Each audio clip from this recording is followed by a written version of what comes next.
Ceci est un livre audio autogénéré par Google. Comprendre le Moyen-Orient. Collection dirigée par Jean-Paul Chagnolot. Mesut Bediranoğlu, la conception turque de la laïcité à l'épreuve du standard européen de société démocratique, 2015. Ibrahim Kaaboglu et Eric Sall, le droit constitutionnel turc. Entre coup d'État et démocratie, 2015. Gérard Fellous, Daesh État islamique. Cancer d'un monde arabo-musulman en recomposition. Un conflit international long et incertain, 2015. Mamdouh Nayouf, vers le déclin de l'influence américaine au Moyen-Orient, 2014. Hillel Cohen, les Palestiniens face à la conquête sioniste, 1917 à 1948. Traître ou patriote, 2014. Pierre Jacquet, l'État palestinien face à l'impuissance internationale, 2013. Firouzeh Nahvandi, l'Iran dans le monde, 2013. Aline Korban, l'évolution idéologique du Hezbollah, 2013. Sami Dorlian, la mouvance zaïdite dans le Yémen contemporain, 2013. Gamal Albanna, l'islam, la liberté, la laïcité et le crime de la tribu D. Il nous a été rapporté, 2013. Daniel Clervaux, Iran, la contre-révolution islamique, 2013. Naïm Stifanetek, le cri d'un chrétien palestinien pour la réconciliation. Pour une théologie palestinienne de la libération, 2013. Céline Lebrun, Julien Saling dire, Israël un état d'apartheid?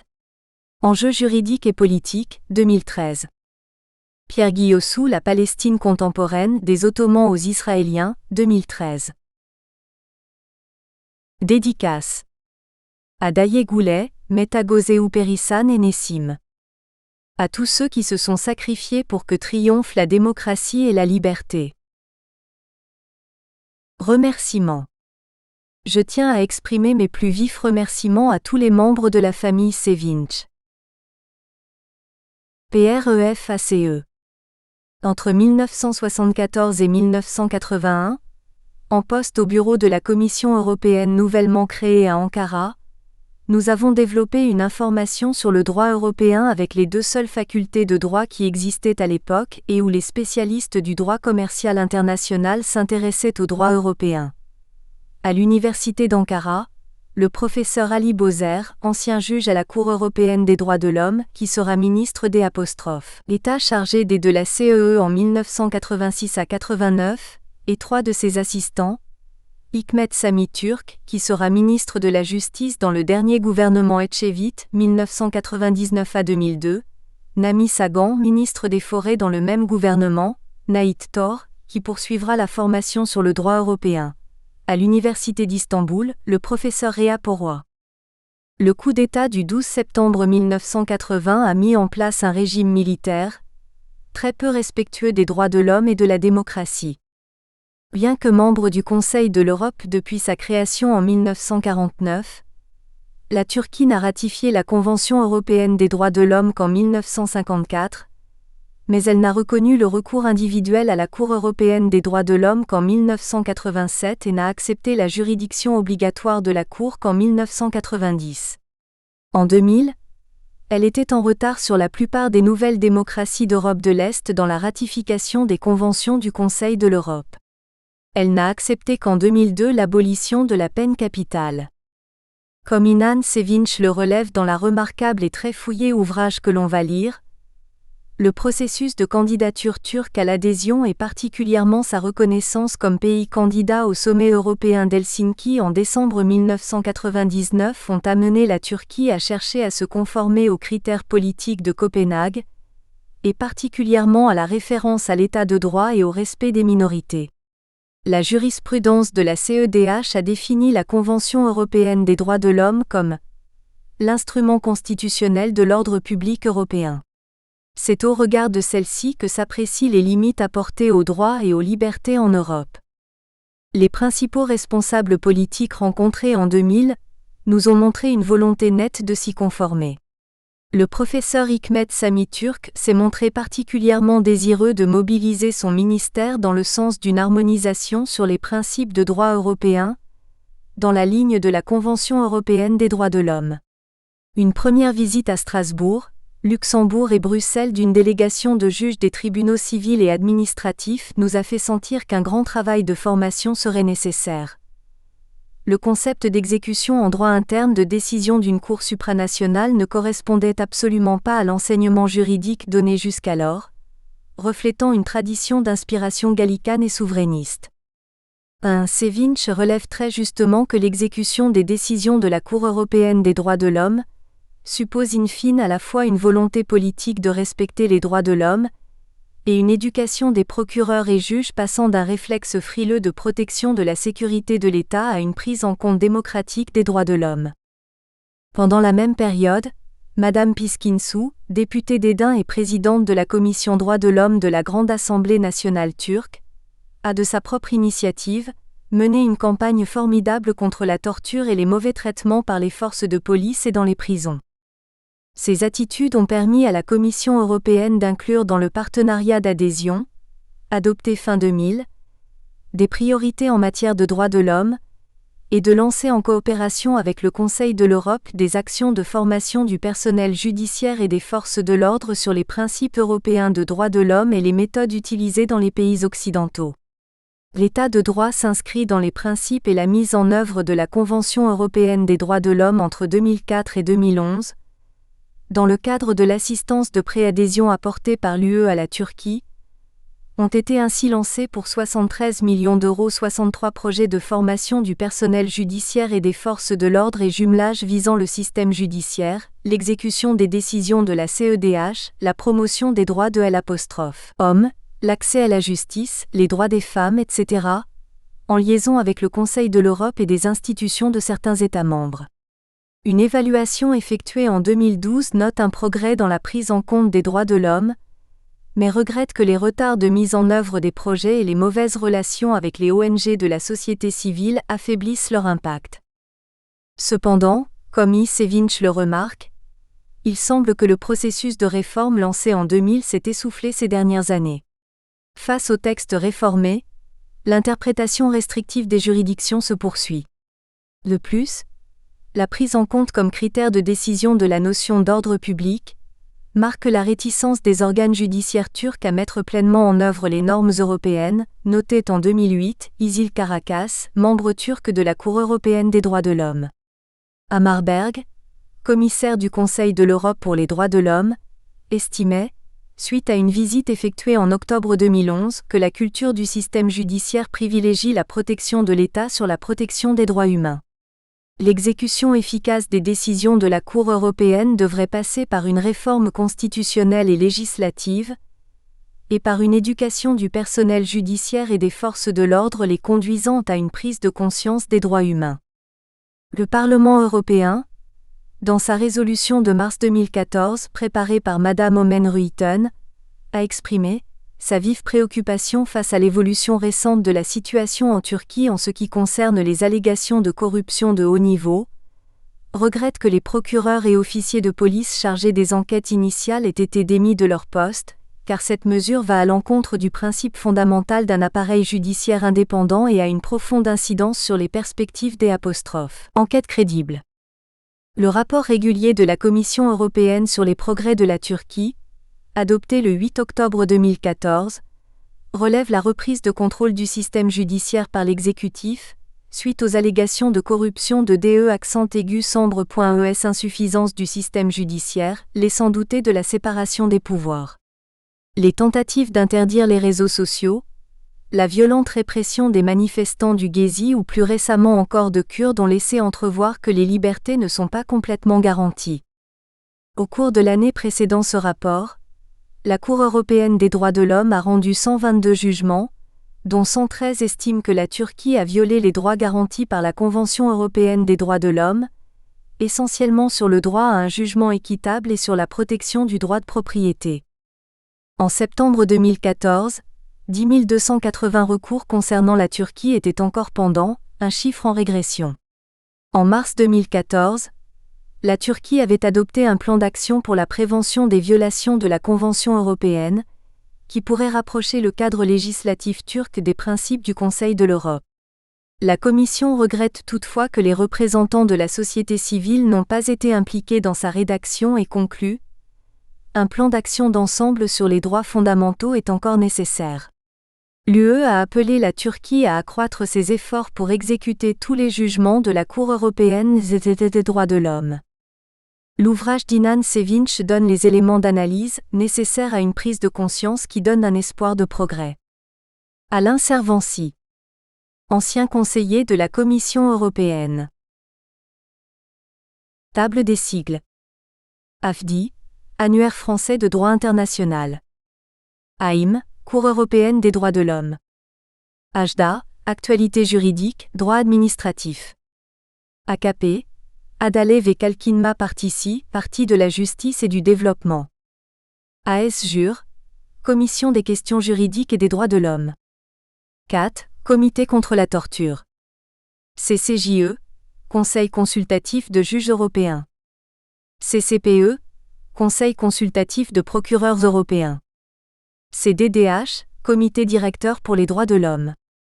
CDI, Commission du droit international. CE, Conseil d'État. CEDAW, Comité pour l'élimination de la discrimination à l'égard des femmes. CEE, Communauté économique européenne. CHP, Cumhuriyet Halk Partisi, Parti républicain du peuple. CIADH, Cour interaméricaine des droits de l'homme. CIJ, Cour internationale de justice. CMRSDH, Comité des ministres résolution droits de l'homme. CMINFDH, Comité des ministres documents d'information droits de l'homme. Commission EDH, Commission européenne des droits de l'homme. Convention EDH, Convention européenne des droits de l'homme. Cour EDH, Cour européenne des droits de l'homme. CPJI, Cour permanente de justice internationale. CPT, Comité européen pour la prévention de la torture. CSCE, Conférence sur la sécurité et la coopération en Europe. CIP, Livre chypriote. Décembre. Décision. DEP, Parti de la démocratie.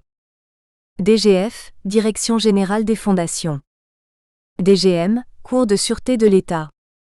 Écrit, Commission européenne contre le racisme et l'intolérance. EHRLR, European Human Rights Law Review. EMEP, Mgin Partisi, Parti de la main-d'œuvre. EU, Union européenne. GBP, Livre sterling. GAN, Grande Assemblée nationale turque. GC. Grande Chambre. HADEP, Parti de la démocratie du peuple. EP, Parti du travail du peuple. HSYK, Haut Conseil des juges et des procureurs. IHD, Association des droits de l'homme. JTDE, Journal des tribunaux droits européens. KCK, Confédération démocratique du Kurdistan. LGDJ, Librairie générale de droit et de jurisprudence. MAZLUMDER, Association des droits de l'homme et de la solidarité pour les personnes opprimées. MGK, Conseil de sécurité nationale. MHP, Milliyetçi Hareket Partisi, Parti de l'action nationaliste. OECD, Organisation de coopération et de développement économique. ONG, Organisation non gouvernementale. ONU, Organisation des Nations Unies. OPCAT, Protocole additionnel à la Convention des Nations Unies contre la torture. OSCE, Organisation pour la sécurité et la coopération en Europe. OTAN, Organisation du traité de l'Atlantique Nord. OSDEP, Özgürlük ve Demokrasi Partisi, Parti de la liberté et de la démocratie. PKK, Partiya Karkeren Kurdistan, Parti des travailleurs du Kurdistan. PNAA, Programme national d'adoption de l'acquis communautaire. PUF, Presse universitaire de France. REC. Requête. RDH, Revue des droits de l'homme. RDP, Revue du droit public et de la science politique. RDUS, Revue de droit de l'Université de Sherbrooke. REC, TRAV, PREP, Recueil des travaux préparatoires de la Convention. RGDIP, Revue générale de droit international public. RevTrim Dr H, Revue trimestrielle des droits de l'homme. RICR, Revue internationale de la Croix-Rouge. RSDIE, Revue suisse de droit international et européen. RTCN, République turque de Chypre du Nord. RUD, Revue universelle des droits de l'homme. SBF, Faculté des sciences politiques d'Université d'Ankara. SFDI, Société française pour le droit international. SLC, Société de législation comparée. TBMM, Grande Assemblée nationale de Turquie. TESEV, Fondation turque des études sociales et économie. TIHV, Fondation des droits de l'homme de Turquie. TOHAV, Fondation d'études sur la société et le droit. TUSIAD, Association des industriels et hommes d'affaires turcs. Introduction générale. Ce n'est ni la promotion de la démocratie ni celle des droits de l'homme, mais son désir d'annoncer son appartenance au camp occidental qui a poussé la Turquie à devenir membre du Conseil de l'Europe le 9 août 1949 ainsi que d'autres institutions occidentales. Par ce statut de membre, elle a participé aux travaux préparatoires de la Convention de sauvegarde des droits de l'homme et des libertés fondamentales, ci-après la Convention EDH ou Convention européenne des droits de l'homme. Il est intéressant de constater que la Turquie a adopté une approche restrictive des droits de l'homme lors des travaux préparatoires, ce qui explique par la suite son opposition à la création de la Cour européenne des droits de l'homme, ou les efforts de sa délégation afin d'introduire une disposition permettant de déroger dans certains cas à l'application de la Convention, article 15 de la Convention EDH. Enfin, elle a signé le 4 novembre 1950 la Convention européenne des droits de l'homme et l'a ratifiée le 18 mai 1954. Son approche restrictive s'est concrétisée également par les réserves qu'elle a émises lors de la signature de la reconnaissance, le 28 janvier 1987, du droit de recours devant la Commission européenne des droits de l'homme, et le 22 janvier 1990, de la compétence obligatoire de la Cour européenne des droits de l'homme pour toutes les affaires concernant l'interprétation et l'application de la Convention européenne des droits de l'homme. À cet égard, renouvelant sa déclaration à chaque échéance de chaque période jusqu'à l'adoption du protocole numéro 11 à la Convention EDH en 1998, la Turquie tentait, par des déclarations transmises au Secrétariat général du Conseil de l'Europe, de limiter l'application de l'ancien article 25 de la Convention EDH assurant le recours individuel devant l'ancienne Commission des droits de l'homme afin d'assurer une application des dispositions de la Convention EDH conformément à celles de la Constitution turque et aussi, entre autres, et surtout pour empêcher les requêtes des ressortissants chypriotes grecs. À l'occasion de ces arrêts, la Cour européenne des droits de l'homme a réfuté la validité de ces déclarations quant aux limitations devant du recours individuel devant la Commission EDH et la compétence de la Cour EDH.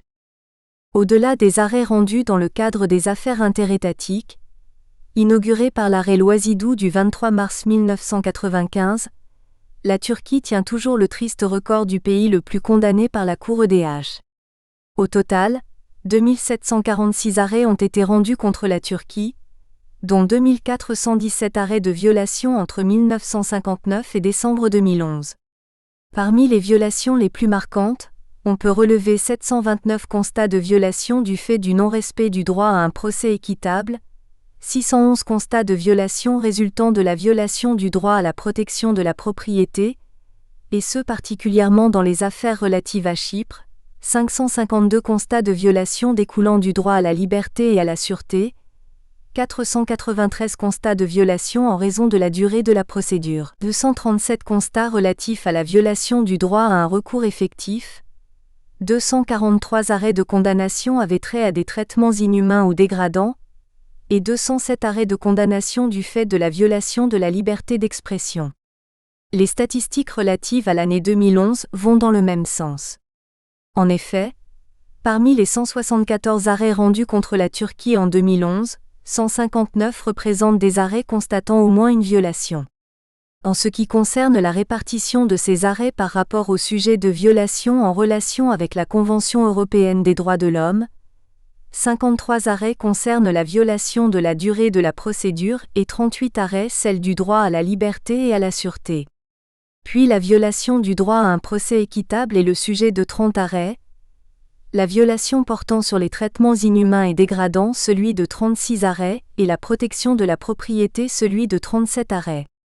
Par ailleurs, 37 arrêts rendus traitent de l'absence d'enquête effective en relation avec l'article 3 de la Convention EDH, 6 arrêts touchent au droit à un recours effectif, 6 arrêts concernent la liberté d'expression, 4 arrêts la liberté de réunion et d'association et 6 arrêts portent sur le droit à la vie.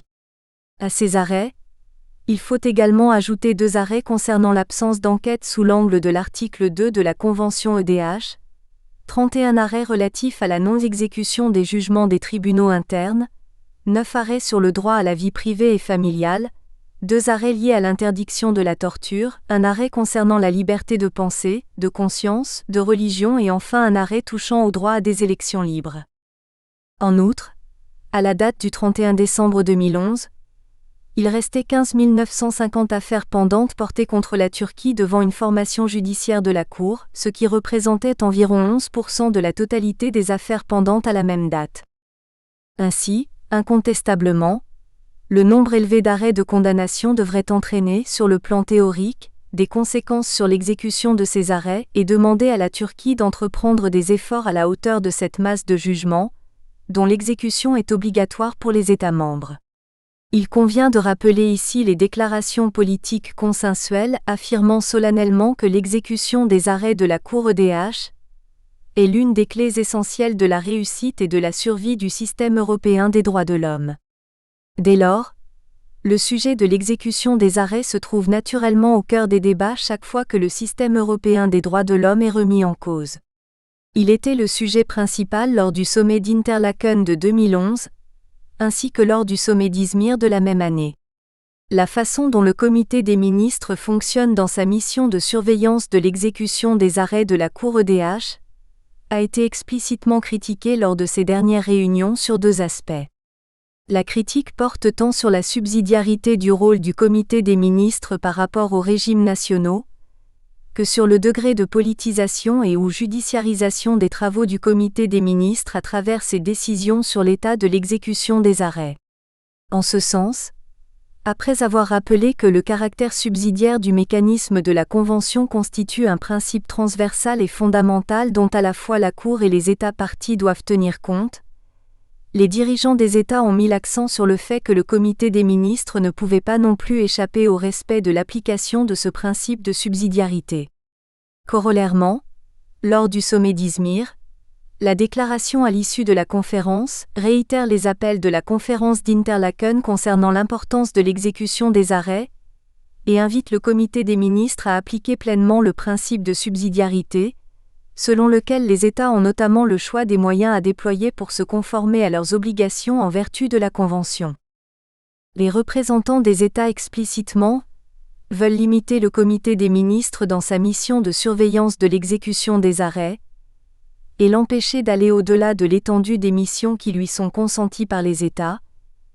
Il rappelle le rôle particulier assigné au comité des ministres dans l'exercice de sa fonction de surveillance en application de la Convention et souligne la nécessité d'exercer sa surveillance uniquement sur la base d'une analyse juridique des arrêts de la Cour. Dans un contexte où les États formulent clairement leur mécontentement à la fois sur l'indication des mesures prises par la Cour EDH dans ces arrêts, que sur celles données par le comité des ministres au travers de son contrôle de l'exécution des arrêts, une étude mettant en lumière la pratique de l'exécution des arrêts d'un État comme la Turquie, État qui est sollicité régulièrement par les organes du Conseil de l'Europe en raison du nombre incessant des arrêts de condamnation et par conséquent se place parmi les premiers à contester l'approche de ceux-ci, revêt une importance primordiale. Toutefois, un tel examen appelle avant tout des précisions afin de mettre en exergue l'éventuelle existence d'éléments spécifiques à la Turquie. En effet, selon les rapports annuels du Comité des ministres, le nombre d'affaires en attente d'exécution est graduellement en hausse. Si, en 2007 le nombre d'affaires était de 779 et représentait 14,39%, ce chiffre était de 977 affaires, soit 14,77% en 2009. D'après le rapport de 2010, le nombre d'affaires se chiffrait à 1232, soit 16%, et cela positionne la Turquie à la 2e place, après l'Italie, Quant au nombre de jugements en attente d'exécution, à savoir 1547 affaires, c'est-à-dire 17% de la totalité des affaires en instance devant le comité des ministres. L'augmentation annuelle du nombre d'affaires en attente d'exécution est une conséquence directe de la croissance des arrêts de condamnation rendus par la Cour contre la Turquie. Ainsi, au niveau national, les constats de violation par la Cour EDH contre la Turquie ne cessent d'augmenter, et ce notamment ces dernières années. Chaque nouvel arrêt rejoint la masse volumineuse de ceux pour lesquels la Cour EDH a déjà eu l'occasion de se prononcer dans des affaires similaires, et de ceux ayant trait à une nouvelle matière, et ainsi la pratique controversée de la Turquie se trouve dénoncée de nouveau. Par conséquent, et en tout état de cause, la Turquie est appelée à adopter des mesures dans son ordre interne pour se conformer à son obligation d'exécution. Quant au niveau européen, les critiques sur les positions de ce pays en matière de droits de l'homme et de démocratie se multiplient. Cela écrit, la Turquie n'est pas seulement impliquée à travers des arrêts de condamnation prononcés par le système européen des droits de l'homme, mais elle l'est aussi vis-à-vis de l'Union européenne. Les actes de partenariat conclus avec l'UE imposent une obligation d'assurer l'exécution des arrêts de la Cour EDH, une des conditions essentielles d'accès à l'Union européenne, la Turquie étant officiellement au stade des négociations pour l'adhésion depuis 2004. Ici, nous analysons si la Turquie, à travers l'exécution des arrêts, répond aux exigences de la Cour EDH et quel est le niveau de réussite en la matière. Ce point principal, constituant le fil conducteur de notre écrit, alimente également d'autres interrogations liées aux autres aspects de l'étude. Il devient alors nécessaire de se concentrer pour tenter d'apporter des réponses à diverses questions. En effet, notre analyse ne peut pas être complète si nous ne tâchons pas de déterminer et de comprendre comment l'ordre interne turc est organisé pour accomplir son obligation d'exécution des arrêts, et de définir le déroulement du processus d'exécution. Ensuite, l'examen des difficultés rencontrées lors de l'adoption des mesures individuelles pécuniaires et ou non pécuniaires et générales apparaît tout aussi indispensable. Ces dernières questions entraînent la nécessité d'identifier les acteurs classiques et ponctuels impliqués dans ce processus, et ainsi que les facteurs externes et internes ayant des effets déterminants sur l'issue de l'exécution des arrêts.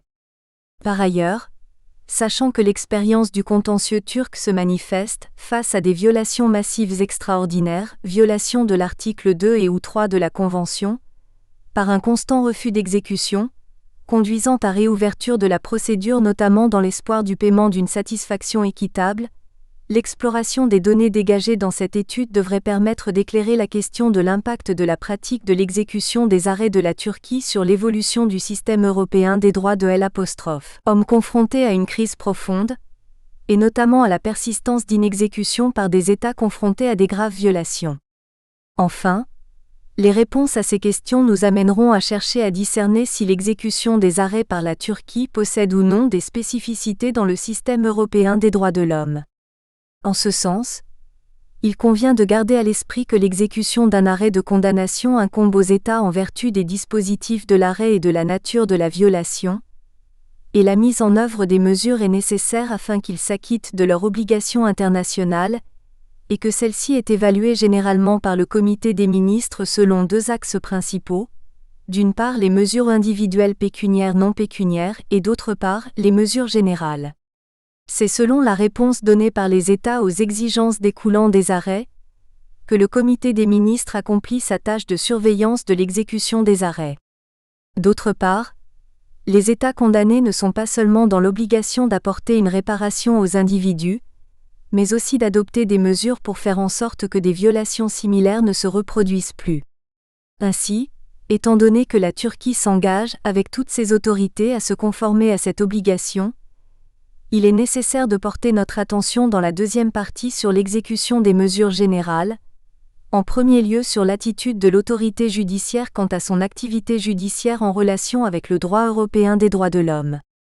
En second lieu, comme il incombe également au pouvoir législatif et exécutif d'assumer plus de responsabilités pour éviter le plus possible la condamnation de la Turquie par la Cour EDH, notre étude se poursuivra par l'examen du processus d'adoption des mesures générales et la question de l'efficacité de ces mesures sera longuement étudiée.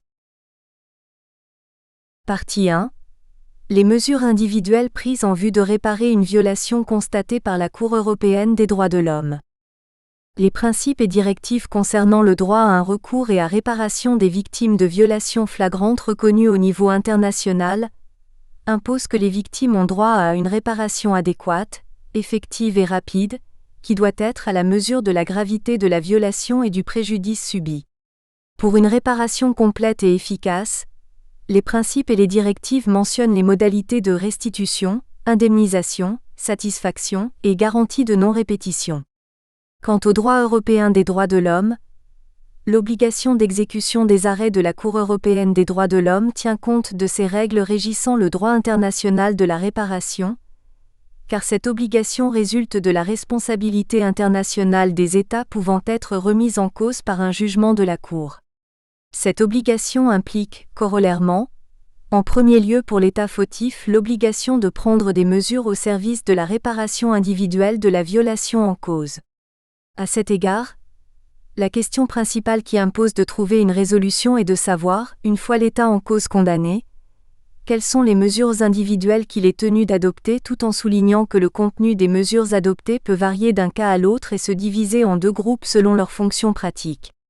Il s'agit d'une part des mesures individuelles compensatoires, constituant la forme de réparation la plus utilisée parmi celles susmentionnées, qui visent en principe à compenser les préjudices survenus, à savoir la satisfaction équitable et les termes des règlements amiables portant indemnisation, titre I, et celles non pécuniaires, titre 2.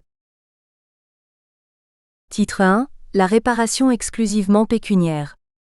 La base théorique de la notion de satisfaction équitable dérive des principes généraux des normes internationales relatives à l'obligation de la réparation du dommage né de l'acte ou de l'omission de l'État responsable. Par ailleurs, le contenu de la notion tire son origine de dispositions similaires figurant dans divers traités bilatéraux et multilatéraux d'arbitrage. Dans son arrêt Usine de Chorzów, la Cour permanente de justice internationale a défini cette obligation, qui a acquis de nos jours le caractère d'une règle de droit international coutumier.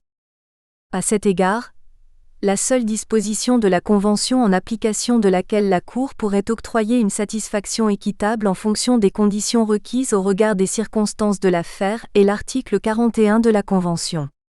Il dispose que si la Cour déclare qu'il y a eu violation de la Convention ou de ses protocoles, et si le droit interne de la haute partie contractante ne permet d'effacer qu'imparfaitement les conséquences de cette violation, la Cour accorde à la partie lésée s'il y a lieu une satisfaction équitable, chapitre 1.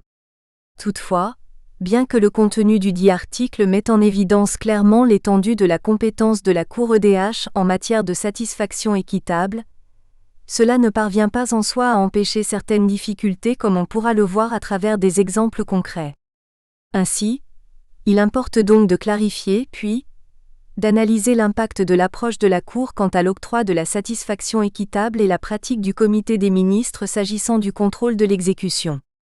De plus, l'examen seul de l'attitude des organes de droit européen des droits de l'homme ne pourra pas suffire à expliquer les difficultés qu'ils peuvent poser en pratique tant que l'obligation des autorités turques en ce qui concerne le respect de l'obligation de paiement de la satisfaction équitable n'est pas démontrée. Par ailleurs, la satisfaction équitable n'est pas le seul moyen par lequel la Cour peut accorder une indemnisation et donc, la composante indemnitaire des conclusions des jugements de la Cour EDH peut se manifester également dans les règlements amiables entérinés par elle et conclus devant les mécanismes internes d'indemnisation approuvés précédemment par la Cour EDH à travers un jugement, chapitre 2. Chapitre 1. La mise en œuvre des arrêts prestataires. L'exécution de la satisfaction équitable nécessite l'intervention de plusieurs organes. D'une part, la Cour en détermine le montant et impose des règles quant à la réalisation de cette obligation de paiement. Toutefois, sa position en la matière peut constituer tant un facteur facilitant que compliquant la réalisation de l'obligation du paiement. D'autre part, le Comité des ministres s'assure que le versement a dûment été effectué au profit à la fois des avocats et des requérants, par l'État condamné. En ce sens, il joue un rôle indispensable surtout lorsqu'il est confronté à la mauvaise exécution de la satisfaction équitable. À cet égard, Il est particulièrement compliqué d'apporter une solution satisfaisante lorsque le droit interne turc suscite des obstacles dans la mise en œuvre de l'aspect indemnitaire des arrêts, section 1. De plus, la situation se complique encore plus lorsqu'il s'agit d'autres difficultés, indépendantes du droit interne turc, liées au comportement des autorités de la Turquie. Tout en constatant que rares sont les États qui refusent et ou retardent explicitement de s'acquitter des sommes octroyées par la Cour pour des raisons politiques, il n'en demeure pas moins que la Turquie fait partie de cette catégorie d'États. Dès lors, il s'agit d'une entrave très difficile à surmonter, voire insurmontable, section 2. Section I. Les difficultés spécifiques liées au droit turc. Il convient de mentionner les situations exceptionnelles imposant des explications en relation avec l'examen du droit interne. Le premier cas est relatif à la question qui a surgi récemment au stade de l'exécution, à savoir sur l'organisme qui doit se charger du paiement de la taxe sur la valeur ajoutée des frais et dépenses. 1. Le deuxième relève de l'institution de l'action récursoire suite au paiement de la satisfaction équitable par la Turquie. 2. 1. La taxation des montants dus pour frais et dépenses. L'affaire Xenid Zarestis fait l'objet, entre autres, d'une question soulevée dans l'exécution et particulièrement au fait de savoir si le montant octroyé au titre des frais et dépenses, à savoir 65 000 €, par la Cour dans son arrêt datant du 22 décembre 2005 incluait ou non la taxe sur la valeur ajoutée TVA. Les avocats chypriotes et britanniques demandaient que le gouvernement turc leur octroie une somme additionnelle, à savoir 9 750 €, qui correspondrait au montant de la TVA due sur la somme précitée. Par contre, le gouvernement turc estimait quant à lui qu'il ne pouvait pas être lié au paiement de la TVA due sur la somme au titre des frais et dépenses au motif que le paiement de cette taxe n'est pas imposé par le droit interne turc, et qu'il s'agit de la législation fiscale d'un autre État. Cette question a donné lieu à un mémorandum qui a été préparé par le service de l'exécution des arrêts de la Cour européenne des droits de l'homme. En effet, il est important de noter que les honoraires des avocats en Turquie, comme dans les autres pays européens, sont assujettis à la TVA et sa relation en matière de fiscalité est régie exclusivement en droit national selon les procédures internes. Pourtant, un débat s'est déroulé sur la question de savoir si la TVA était déjà inclue ou non dans le tarif minimum fixé par l'Union des barreaux de Turquie. Étant donné que la législation sur le tarif minimum des honoraires d'avocats demeurait muette sur cette question, certains requérants ont testé en justice du fait qu'il leur a été demandé une somme additionnelle équivalente à la TVA. Cette question a été présentée à la 4e chambre de droit de la Cour de cassation, qui a mis fin à cette controverse. Elle a prescrit que l'ajout ultérieur de la TVA va à l'encontre de l'article 73 de la Constitution turque, et spécialement de l'article 20.4 de la loi sur la TVA, qui dispose clairement que la TVA est déjà inclue dans le tarif qui est sollicité et que les juridictions saisies calculent le tarif des honoraires d'avocat en ajoutant aussi la TVA. La Cour EDH sur ce point initialement indiquait à son gré que le règlement du surplus pouvait résulter de l'impôt ou relever aussi de la partie des frais et dépenses accordés par celle-ci. À partir de 2002, la Cour a commencé de plus en plus fréquemment à mettre dans ses arrêts une formule globale, et à ajouter à la satisfaction équitable, toute somme pouvant être due à titre d'impôt. Selon une approche parallèle, de nos jours, la Cour a étendu cette formule à presque tous ses arrêts afin de mettre en évidence les questions dues à l'imposition, et afin d'assurer aux avocats de ne pas se retrouver face à un défi pour le paiement de taxes non connues ou non sollicitées devant la Cour pendant la procédure, et par conséquent de leur garantir que les frais et dépenses encourus soient pleinement remboursés. Ainsi, l'objectif suivi par la Cour était d'assurer que les représentants puissent percevoir une somme nette, comme d'ailleurs c'est le cas au niveau interaméricain, les organes veillant à un octroi intégral de la somme aux requérants. Aussi le paiement d'une somme au titre d'indemnisation est dispensé d'impôt. Par ailleurs, à propos de l'approche adoptée par la Cour EDH en particulier dans les affaires contre la Turquie en ce qui concerne le règlement de la TVA, la première affaire traitant de ce problème fut l'affaire Aydin. À cette occasion, la Cour a ordonné au gouvernement turc de payer le montant au titre des frais et dépenses directement aux représentants du requérant au Royaume-Uni en livres sterling et également en plus tout montant pouvant être dû au titre de la TVA. De façon fréquente, la Cour indique, surtout dans les affaires dans lesquelles les représentants des requérants exerçaient au Royaume-Uni, l'ajout d'une formulation identique ou semblable concernant la TVA au montant et chiffrait en livres sterling le montant à verser sur un compte au Royaume-Uni.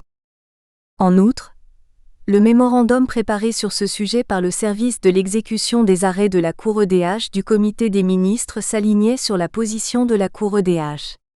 Tout en accentuant le fait que cette question est résolue en fonction de chaque cas, toutefois, il souligne que la pratique constatée à ce jour a été que la TVA ou toute autre taxe connue par la Cour dans le cadre de la procédure sur l'application de l'article 41 sont automatiquement incluses dans la satisfaction équitable allouée, sauf indication expresse permettant de conclure que la dite taxe n'a pas été incluse dans la somme octroyée, comme plus tout montant pouvant dû être au titre de la TVA. En conformité avec cette pratique et en considérant que l'indication seule de toute somme pouvant être due au titre d'impôt sur cette somme couvre uniquement d'éventuelles taxes ou impôts inconnus ou non demandés en vertu de la pratique habituelle de la Cour, il a été conclu que les éléments portés à l'attention du comité ne justifient pas le paiement d'une somme additionnelle, et que donc, la TVA a été incluse dans le montant alloué par la Cour européenne au titre de la satisfaction équitable qui a été acquittée. En d'autres termes, dans le cas où le requérant avait sollicité un montant en chiffrant, entre autres, la somme correspondant à la TVA, même si la Cour utilise sa formule générale, plus tout montant pouvant être dû au titre de l'impôt, cette dernière expression ne doit pas être interprétée comme si elle couvre en plus la TVA. En effet, il est évident que ce mémorandum vise à clarifier un problème inhérent à des points techniques complexes. Cependant, il est d'autant plus important par le fait qu'il révèle le regard du gouvernement turc envers les avocats étrangers à travers cette question en cause. En effet, l'argument avancé par le gouvernement turc consistait à mettre l'accent sur le fait que le problème en l'espèce ne découle pas de son ordre juridique, mais de celui d'un autre État, et attirer l'attention sur le fait qu'il a une longue expérience avec les avocats étrangers et ce dans plusieurs arrêts, où figurait l'ajout de la TVA au montant des frais et dépenses, et celui-ci a dû exécuter ses affaires en payant en plus la TVA. En revanche, il faut chercher sa véritable contestation en observant son attitude envers les requérants optant pour des avocats exerçant à l'étranger, et ainsi que les avocats eux-mêmes. Effectivement, le gouvernement turc faisait entendre par ses arguments que le problème en l'occurrence venait du fait que les requérants avaient engagé des avocats étrangers. En effet, il est plausible à cet égard que la vraie raison abritant les contestations du gouvernement ne soit pas directement la question d'un différend entre ordres juridiques. Cela mérite donc d'être analysé au regard du gouvernement turc. Ce point sera examiné d'ailleurs dans les prochains paragraphes, envers les avocats étrangers qui sont partis à des affaires engagées à l'encontre de la Turquie. L'action récursoire est-elle une voie efficace ? L'instrument juridique dit de l'action récursoire est avant tout réservé au droit national. Traditionnellement, il est utilisé de deux manières, soit par l'État contre son agent, soit par un organisme qui se tourne vers le débiteur futur. Toutefois, la logique dominant cette action est la même. Il s'agit de l'exercice d'un droit propre que leur auteur exerce à l'encontre d'une personne, publique ou privée, à cause de laquelle il a dû indemniser la victime. Cependant, il importe de souligner que même si la finalité est la même, celle de pouvoir se faire rembourser ce qui a été payé, en droit privé, alors qu'il ne s'agit nullement du cas d'une responsabilité quelconque au niveau de celui qui entame l'action récursoire, en droit administratif quel que soit le fait générateur établissant la base de l'action récursoire, l'administration engage à tout le moins sa responsabilité d'une façon ou d'une autre, comme par le manque de prévention de L', acte illicite ou de contrôle ou diligence ou pour acte de négligence. Il s'agit alors d'une responsabilité commune sous-entendue. Ceci écrit, une particularité distinctive de l'action récursoire en droit administratif est qu'en faisant payer la somme par l'administration, sa responsabilité semble alors exister. Une deuxième particularité a trait à ce qu'à l'inverse du droit administratif, le contentieux en droit privé prévoit une indemnisation conditionnée, comme par exemple l'assureur doit d'abord indemniser le dommage général pour le compte de l'auteur de l'acte fautif pour pouvoir ensuite récupérer la somme versée.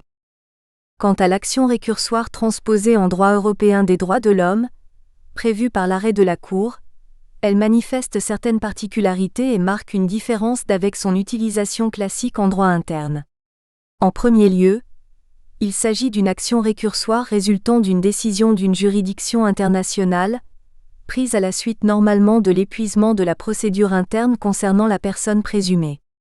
En second lieu, l'État ne paye pas la satisfaction équitable devant la Cour pour le compte d'un quelconque auteur, mais elle le fait pour son propre compte du fait du manquement aux garanties et droits reconnus par la Convention aux personnes sous sa juridiction quand bien même, il n'est pas juridiquement auteur. En d'autres termes, la mise en œuvre d'une telle action a acquis une dimension particulière se manifestant entre le partage et la propagation de la responsabilité de la part de l'État, qui est normalement l'unique et l'exclusif responsable et interlocuteur devant la juridiction internationale pour l'individu. S'agissant des fruits de l'action récursoire sur le plan théorique, cette action sert pour l'État à se faire rembourser de la somme payée en raison de sa condamnation du fait de son manque de prévention d'un acte ayant entraîné une violation de la part de la personne concernée. Par un tel instrument juridique, l'État vise premièrement à pouvoir imputer totalement la partie compensatrice de la condamnation sur l'individu et en second lieu, il l'utilise comme une menace sur les fonctionnaires au service de la prévention des actes semblables à l'avenir. En droit turc, le fondement de l'action récursoire se trouve en premier lieu dans l'article 45 de la Constitution turque selon lequel le dommage subi par une personne à la suite des actes accomplis de manière injustifiée par des agents publics est indemnisé par l'État conformément à la loi. Le droit de l'État de se retourner contre l'agent intéressé est réservé. De plus, l'article 129 paragraphe 5 de la Constitution dispose que les actions en dommages-intérêts résultant de fautes commises par des fonctionnaires ou autres agents publics dans l'exercice de leurs fonctions ne peuvent être intentées que contre l'administration, selon les formes et conditions spécifiées par la loi et sous réserve d'une action récursoire de l'administration. De même, l'article 13 de la loi n° 657 sur les fonctionnaires de l'État contient des dispositions corollaires. De plus, par un changement récent, il est désormais possible pour l'État avec le nouveau Code de procédure civile entré en vigueur le 1er octobre 2011, de se réserver un droit d'action récursoire même contre le juge du fait des dommages résultant de sa fonction de jugement aboutissant à une indemnisation pour les justiciables, sans qu'une condition préalable de condamnation à l'issue d'une procédure disciplinaire ou pénale ne soit nécessaire. Toutefois, la vraie importance de l'action récursoire réside dans sa possibilité de l'employer en relation directe avec le résultat des arrêts de la Cour EDH, selon l'article 3 de la loi n° 4748 en vigueur depuis le 9 avril 2002, si l'État est condamné à payer une somme par la Cour EDH étant donné des faits contenant une infraction liée à la torture, au traitement dégradant ou inhumain, l'État pourra dans ce cas entamer une action récursoire contre l'agent responsable. Il convient d'ajouter que la juridiction compétente est déterminée en fonction de la nature de l'infraction. Aussi, en cas de faute personnelle, le juge judiciaire est compétent et le droit civil est applicable. Dans l'hypothèse d'une faute de l'administration, c'est la juridiction administrative qui est compétente et le droit administratif est applicable. Plusieurs questions méritent d'être examinées sur ce fondement juridique. La première concerne le fait de savoir si l'administration est obligée de déclencher cette action.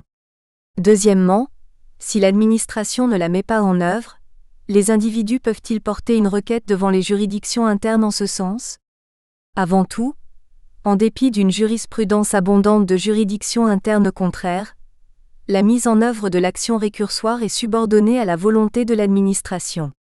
En la matière, la jurisprudence établit indubitablement que le déclenchement d'une action récursoire prévue par les dispositions internes n'attribue pas à l'administration un pouvoir discrétionnaire quant à l'utilisation de l'action récursoire. Au contraire, elle doit l'utiliser afin de percevoir de l'agent responsable la somme payée due par les dommages causés. En effet, autrefois et ce jusqu'à la décision de la Cour administrative turque dans l'affaire Bergama, le Trésor public de l'État était le seul à pouvoir déclencher une action récursoire.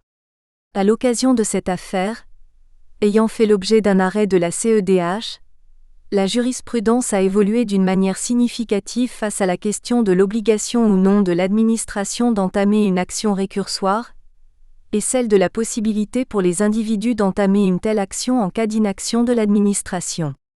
En effet, 10 citoyens de Turquie ont eu gain de cause devant la Cour EDH, entre autres, sur le fait que l'administration ne s'est pas conformée aux jugements rendus par les juridictions internes.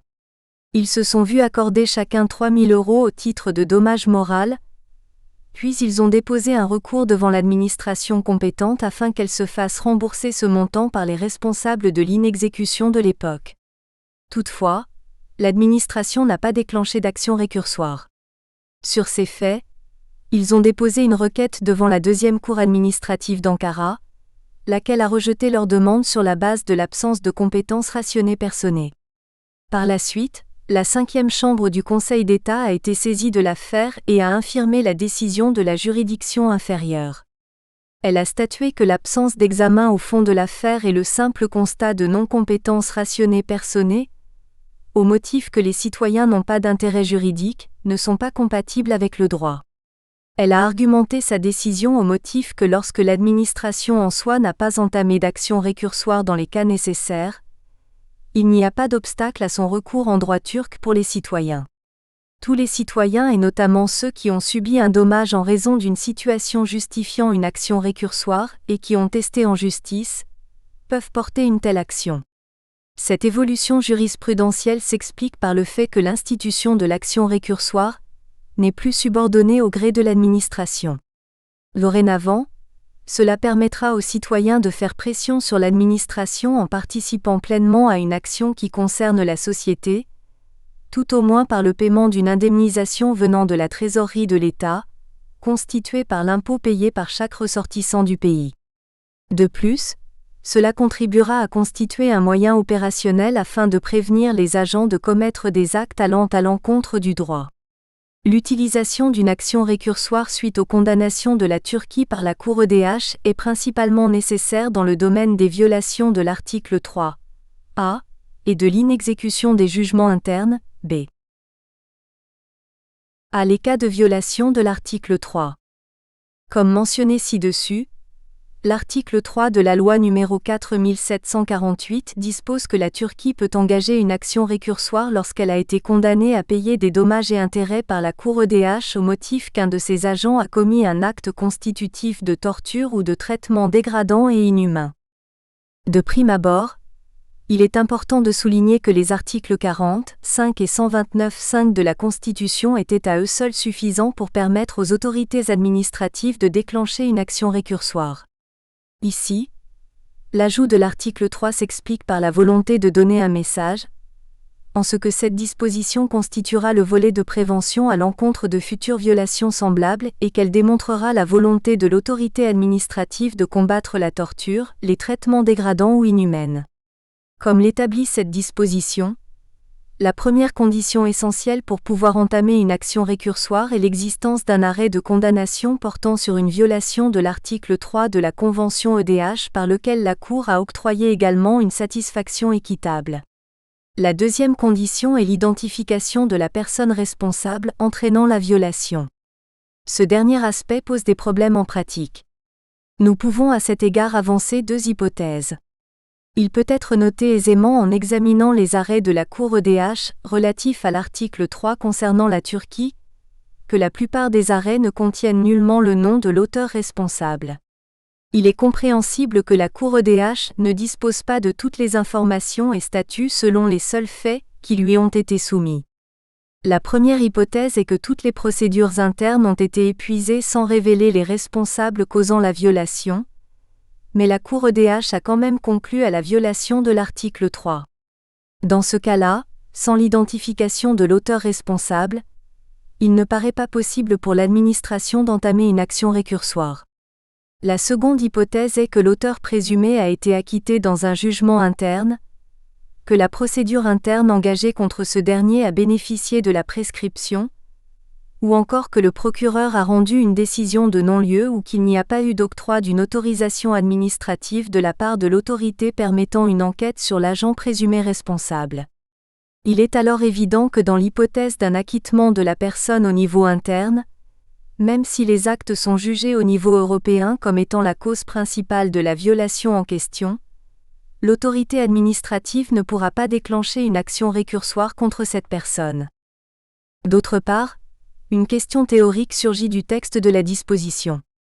La Cour EDH rend des arrêts contenant le constat de la violation de l'article 3, soit parce que la violation découle seulement de son volet matériel ou procédural, ou bien parce que la Cour EDH se contente seulement de constater qu'il y a eu une violation de l'article 3 sans donner aucune précision. En d'autres termes, lorsque la Cour EDH constate seulement une violation de l'article 3 sur le volet procédural ou qu'elle constate une violation globale sans apporter de précision supplémentaire, à cet égard, des difficultés surgissent pour l'administration visant une action récursoire, car de prime abord, la loi n'inclut pas d'action récursoire pour une satisfaction équitable, qui est la conséquence du constat de violation procédurale de L'. Article 3. Du fait que la disposition interne en cause ne prévoit que des infractions au terme de la violation du volet matériel de l'article 3 de la Convention. Parallèlement, dans le cas du constat de violation globale, il n'existe aucune précision quant à la nature de la violation, si celle-ci a découlé d'un acte considéré comme une torture ou des traitements dégradants et inhumains ou du fait d'une lacune procédurale. En conséquence, la possibilité donnée à l'administration turque de se retourner contre l'auteur responsable de l'acte incriminé pour faire recouvrir la somme payée à la victime ne peut théoriquement fonctionner que si 3 conditions sont remplies.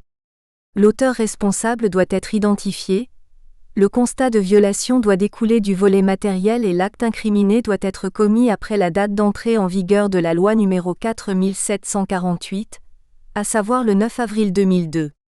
Toutefois, cette question sera examinée plus longuement dans les prochaines pages sous le titre de l'obligation incombant à la Turquie de mener une enquête effective suite aux condamnations par la Cour EDH. Aussi, une autre hypothèse faisant appel à l'application de l'action récursoire découle des cas où les individus entament une procédure devant les juridictions internes en conséquence des arrêts de la Cour EDH condamnant l'État turc au motif de l'inexécution des jugements internes. B. L'inexécution des jugements internes. L'inexécution des jugements internes se révèle être aussi une cause de déclenchement de l'action récursoire de l'État contre l'agent responsable. Le fondement juridique prescrivant à l'administration d'exécuter les jugements internes, dont l'article 138.4 de la Constitution, prévoit que les organes des pouvoirs exécutifs et législatifs ainsi que l'administration sont tenus de se conformer aux décisions judiciaires. Les 10 organes et l'administration ne peuvent en aucun cas modifier les décisions judiciaires ni en différer l'exécution. De plus, l'article 28 de la loi n° 2577 sur la procédure administrative engage l'administration à se conformer sans tarder, c'est-à-dire qu'elle ne peut dépasser les 30 jours, aux décisions rendues par le Conseil d'État, les tribunaux administratifs ordinaires, régionaux ou du contentieux de l'impôt. Cet article envisage également la possibilité d'engager une action en dommages et intérêts contre l'État, quand l'administration n'a pas établi un acte ou n'a pas réagi conformément à une décision. La même règle s'applique en cas de non-exécution délibérée, et elle est renforcée car l'action peut être déclenchée contre le fonctionnaire responsable.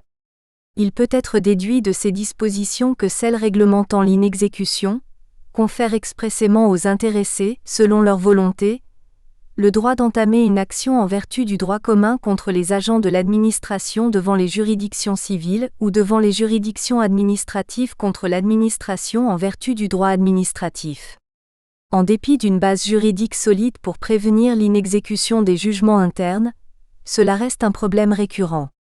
Pour cela, 5 types d'inexécution peuvent être relevés. Tout d'abord, l'inexécution peut être complète ou totale. C'est le cas quand aucun acte n'a été pris pour se conformer au jugement. L'exécution peut aussi ne pas être correcte ou conforme, c'est-à-dire que l'administration a réagi et pris des actes, mais que ceux-ci ne permettent pas de réaliser les conséquences du jugement telles qu'ils devraient l'être si le jugement avait été exécuté correctement. Ensuite, et c'est un problème assez fréquent, l'exécution peut avoir été effectuée avec retard. Il peut également s'agir d'une exécution incomplète dans le cas où l'administration a pris des actes en vue de se conformer au jugement, mais où elle les exécute d'une manière incomplète. Enfin, l'exécution emblématique ou formelle est souvent utilisée par l'administration. En l'espèce, l'administration exécute le jugement dans un délai bref, mais adopte tout de suite après le même acte pour lequel elle a été incriminée. La jurisprudence de la Cour EDH confirme cette situation. Elle est amenée régulièrement à condamner la Turquie sur cette base, à payer une satisfaction équitable, ou à payer le montant décidé dans un jugement interne. Même si le contexte général demeure négatif, en même temps, il importe de montrer l'approche exceptionnellement positive de l'autorité judiciaire. Il a été déclaré sans équivoque par la juridiction compétente que l'inexécution des jugements internes par les fonctionnaires constitue une faute personnelle, lourde. De surcroît, cette question a acquis une nouvelle dimension dans l'ordre pratique turc grâce à la jurisprudence la plus récente, qui permet désormais aux citoyens de déclencher une démarche judiciaire dans le but de défendre les intérêts publics, l'actio popularis. Toutefois, cette évolution effectuée par l'autorité judiciaire attend toujours d'être explorée, afin de lui faire acquérir ses pleins effets en pratique. Si les deux matières précédentes relevaient purement de problèmes de droit interne, sans que l'obligation de l'exécution de la satisfaction équitable ne soit en jeu, les prochaines pages seront consacrées à la remise en cause de l'exécution de cette composante par les autorités turques. Section 2. La résistance de l'État turc à l'exécution des arrêts prestataires. La mission du Comité des ministres, eu égard à l'exécution de la satisfaction équitable, ne pose pas en général de véritables problèmes. Il l'accomplit par la preuve de la liquidation de la somme due, à savoir par la simple vérification du versement de la somme déterminée par l'arrêt de la Cour, et du respect des modalités accompagnant les exigences liées à l'obligation découlant de l'engagement pris par les États en vertu de la Convention. Toutefois, la simple vérification peut se heurter à des questions complexes attachées au problème de l'exécution.